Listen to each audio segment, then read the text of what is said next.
Welcome to সৌগতস diary.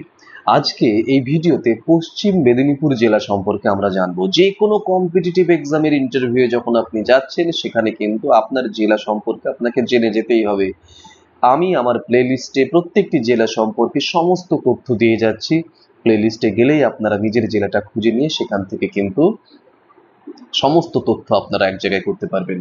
ঠিক আছে, আজকে পশ্চিম মেদিনীপুর জেলা সম্পর্কে বলবো। এই জেলা সম্পর্কে যাবতীয় যা তথ্য দিচ্ছি সেগুলো আপনারা নোট ডাউন করে নিন। যদি মনে করেন পিডিএফ কালেক্ট করবেন, এই নম্বর থেকে আপনারা কিন্তু পিডিএফও কালেক্ট করতে পারেন। শুরু করছি আজকের জেলা পশ্চিম মেদিনীপুর। পশ্চিম মেদিনীপুর জেলা কবে গঠিত হয়? 2011 সালে মেদিনীপুর জেলা ভেঙে 3টি জেলা তৈরি হয়: পশ্চিম মেদিনীপুর, পূর্ব মেদিনীপুর এবং ঝাড়গ্রাম, যেটি 2017-তে আলাদা হয়ে যায়। পশ্চিম মেদিনীপুর জেলার সদর দপ্তর কোথায়? মেদিনীপুর শহর। পরবর্তী প্রশ্ন, পশ্চিম মেদিনীপুর জেলায় কয়টি মহকুমা রয়েছে? পশ্চিম মেদিনীপুর জেলায় 3টি মহকুমা রয়েছে: মেদিনীপুর সদর, ঘাটাল, খড়গপুর। পশ্চিম মেদিনীপুর জেলার আয়তন কত? প্রায় 9,345 বর্গ কিলোমিটার। পশ্চিমবঙ্গের বৃহত্তম জেলাগুলোর মধ্যে একটি। পশ্চিম মেদিনীপুর জেলায় কোন কোন নদী প্রবাহিত রয়েছে? কংসাবতী, শিলাবতী, সুবর্ণরেখা এবং রূপনারায়ণ। খড়গপুর কেন বিখ্যাত? এখানে আইআইটি খড়গপুর ভারতের প্রথম আইআইটি, স্থাপিত 1951 সালে। এছাড়া বড় রেল কারখানা ও এশিয়ার অন্যতম দীর্ঘ প্ল্যাটফর্মও এখানে রয়েছে। পশ্চিম মেদিনীপুর জেলার প্রধান শিল্প কি? রেলওয়ে ওয়ার্কশপ, ইঞ্জিনিয়ারিং শিল্প, কৃষিভিত্তিক শিল্প, খড়গপুর শিল্পাঞ্চল, বনভিত্তিক শিল্প। জেলার প্রধান কৃষিজ ফসল কি? ধান, তিল, ডাল, আলু, সবজি, তেলবীজ।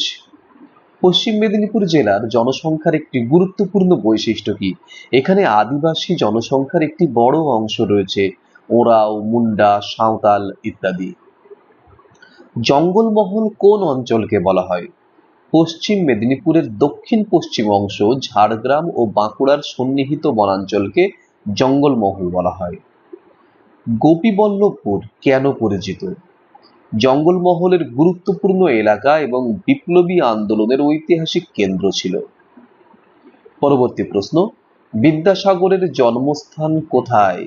বীরসিংহ মহকুমার বীরসিংহ গ্রাম পশ্চিম মেদিনীপুর জেলার অন্তর্গত। এটি হচ্ছে বিদ্যাসাগরের জন্মস্থান।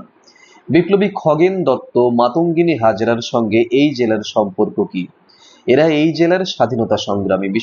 ঘাটাল কোন কারণে পরিচিত? ডাল ঘাটাল ডালের উৎপাদনের জন্য বিখ্যাত। এখানে শিলাবতী নদী প্লাবন ভূমি তৈরি করে। কংসাবতী নদী কোথা থেকে উৎপন্ন? পুরুলিয়া জেলার অযোধ্যা পাহাড় অঞ্চল থেকে উৎপন্ন হয়ে মেদিনীপুর জেলায় প্রবেশ করে।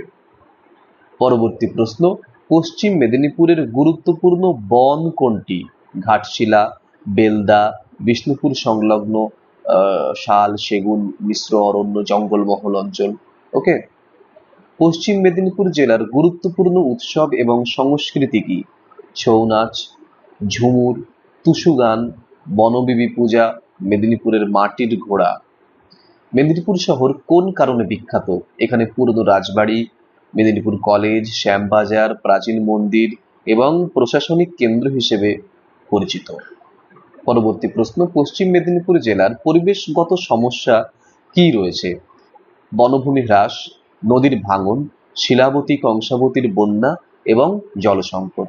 ব্যাস, পশ্চিম মেদিনীপুর সম্পর্কে সমস্ত তথ্যকে এক জায়গায় করে দেওয়া হলো। আপনারা এগুলোকে নোট ডাউন করুন। যদি মনে করেন পিডিএফ কালেক্ট করবেন, পিডিএফ এর নম্বর দিয়ে দিয়েছে, সেখান থেকে আপনারা পিডিএফ কালেক্ট করতে পারেন। কিন্তু যে কোনো শিক্ষকতার ইন্টারভিউ বলুন বা যে কোনো অন্যান্য ইন্টারভিউ বলুন, যে কোনো কম্পিটিটিভ এক্সামের ইন্টারভিউ যখন আপনারা যাচ্ছেন, আপনাকে নিজের জেলা সম্পর্কে জেনে যেতে হবে এবং পুঙ্খানুপুঙ্খভাবেই জেনে যেতে হবে পশ্চিম মেদিনীপুর জেলা সম্পর্কে। আজকে সেই কাজটি শেষ করা হলো।